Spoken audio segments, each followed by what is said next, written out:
বিপ্লবী সংগ্রামী সাধারণ সম্পাদক জননেতা শহীদুদ্দিন মোহাম্মদ স্বপন ইস্তেহার পাঠ করবেন এবং তার বক্তব্য রাখবেন। ধন্যবাদ আপনাদের সকলকে।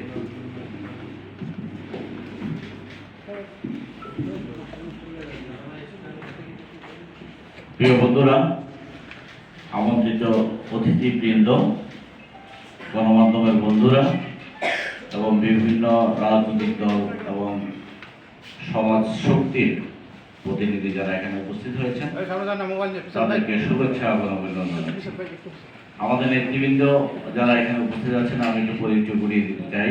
আমার ডান পাশে যিনি আছেন তিনি তো আমাদের আজকের সভাপতিত্ব করছেন, আমাদের দলের স্থায়ী কমিটির অন্যতম সদস্য মোহাম্মদ তৌহিদ হোসেন। আমার বাম পাশে আছেন আমাদের দলের সহসভাপতি বীর মুক্তিযোদ্ধা SM আনোয়ার হোসেন। তার পাশে আছেন আমাদের দলের অন্যতম সহসভাপতি বীর মুক্তিযোদ্ধা মাইনুর রহমান। আমাদের দলের উপদেষ্টা জনাব মোহাম্মদ নাসিম আমার বাম পাশে সর্বশেষ আছেন। আমার ডান পাশে আছেন আমাদের দলের উপদেষ্টা ডক্টর হেলালুজ্জামান। তারপরে আছেন আমাদের সাংগঠনিক সম্পাদক আব্দুল্লাহ তারেক।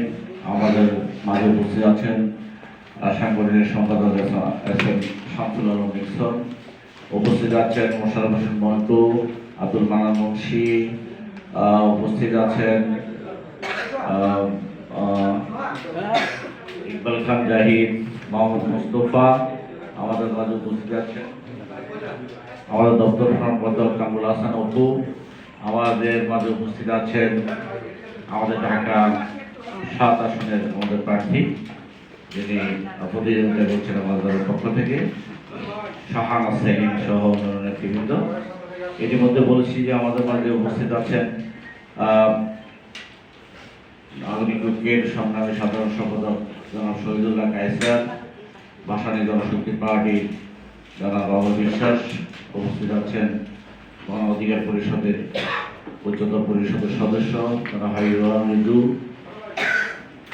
গণকর্মচারী নেতা জনাব আউয়াল সহ আমাদের দলের নেতৃবৃন্দ এবং নেতৃবৃন্দ। আপনাদের সবাইকে আবারও শুভেচ্ছা এবং অভিনন্দন জানাচ্ছি।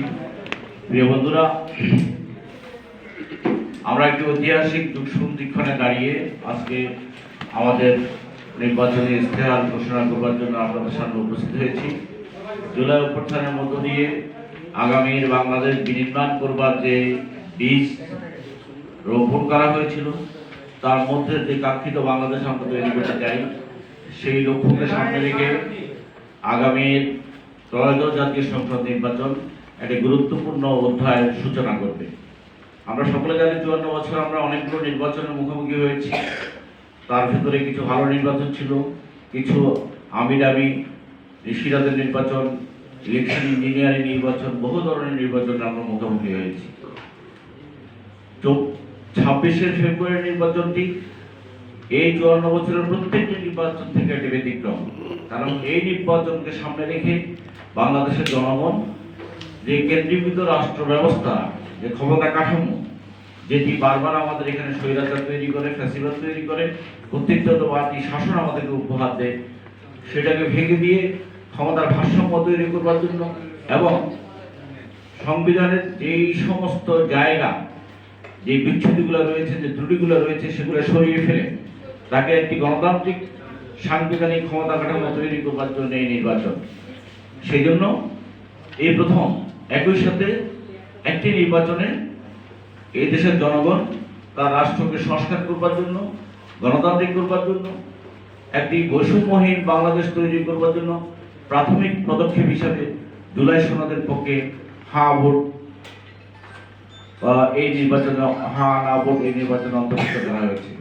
আমরা আমাদের দলের পক্ষ থেকে স্পষ্টত ঘোষণা করেছি, আমরা যে দীর্ঘ সময় ধরে রাষ্ট্র সংস্কারের আন্দোলন করছি, রাষ্ট্র ব্যবস্থার আমূল সংস্কারের কথা বলছি, সেটি লক্ষ্যে পৌঁছানোর জন্য জুলাই সনদে যেটুকু প্রস্তাবনা আছে সেগুলোর সাথে আমরা একমত হয়ে এই জুলাই সনদে গণভোটে আমরা হা ভোট দেওয়ার জন্য আমরা সারা দেশের মানুষকে আমরা আহ্বান জানিয়েছি। প্রিয় বন্ধুরা, একই সাথে এই নির্বাচনে একটি রাজনৈতিক দলকে রাষ্ট্র ক্ষমতা পরিচালনা করবার ম্যান্ডেটও দেওয়া হবে। এই দুটি বিষয় একসাথে যে নির্বাচনকে সামনে নিয়ে ঘটে সেটি ঐতিহাসিক বলা যাবে।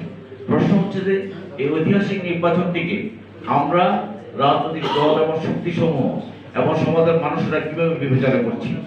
আমাদের দলের পক্ষ থেকে আমরা পরিষ্কারভাবে বারবার বলার চেষ্টা করেছি, এটি শুধু ক্ষমতার হাত বদলের নির্বাচন নয় অথবা ক্ষমতার পালা বদলের নির্বাচন নয়।